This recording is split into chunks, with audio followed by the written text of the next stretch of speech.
ಓಂ ಸಾಯಿರಾಮ್.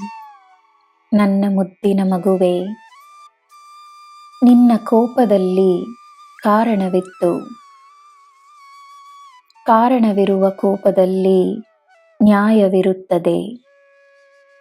ಅದರಲ್ಲಿ ಒಳ್ಳೆಯ ಉದ್ದೇಶವಿರುತ್ತದೆ. ಅದೇ ಸಮಯ ಕೋಪದಲ್ಲಿ ನೀನಾಡುವ ಮಾತುಗಳ ಮೇಲೆ ಗಮನವಿರಲಿ.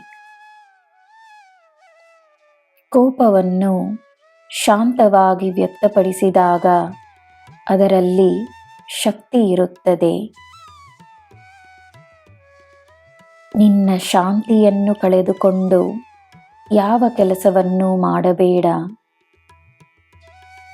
ನಿನ್ನ ಕೋಪವನ್ನು ನನಗೆ ಒಪ್ಪಿಸು. ನಿನ್ನ ನೋವನ್ನು ಕೊನೆಗೊಳಿಸುತ್ತೇನೆ. ನನ್ನನ್ನು ನಂಬು.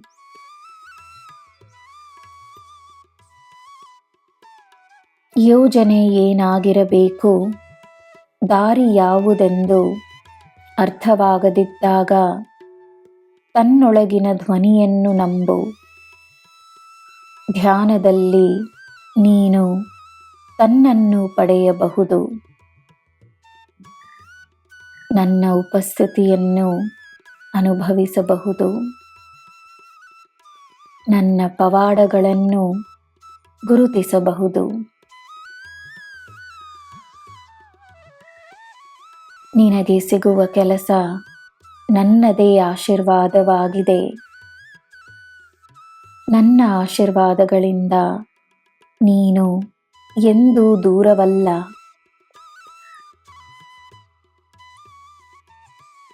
ನಕಾರಾತ್ಮಕತೆಗೆ ನೀನು ಯಾರೆಂದು ತೋರಿಸಬೇಕಾಗಿರುವ ಸಮಯವಿದು.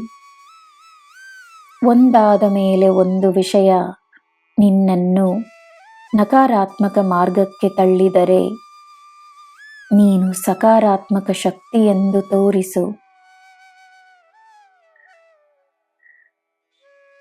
ನಿನ್ನಲ್ಲಿರುವ ನಕಾರಾತ್ಮಕತೆಯೇ ನಿನ್ನ ಶತ್ರು. ಸಕಾರಾತ್ಮಕತೆ ಎನ್ನುವ ಮಿತ್ರನನ್ನು ಆಹ್ವಾನಿಸು.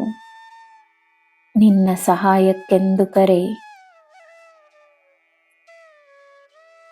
ನನ್ನ ಮಗುವೇ, ಮುಗಿದು ಹೋದ ಕಥೆಯನ್ನು ಪುನರಾರಂಭಿಸುವ ಅಗತ್ಯವಿಲ್ಲ.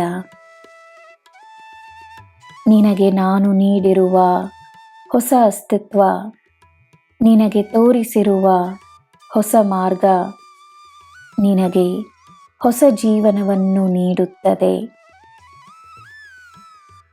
ನಂಬಿಕೆಯಿಂದ ಮುನ್ನಡಿ. ಹಿಂದಿರುಗಿ ನೋಡದೆ ಮುನ್ನಡಿ. ನಿನಗೆ ಎಲ್ಲ ಶುಭವೇ. ಜೈ ಸಾಯಿರಾಮ್.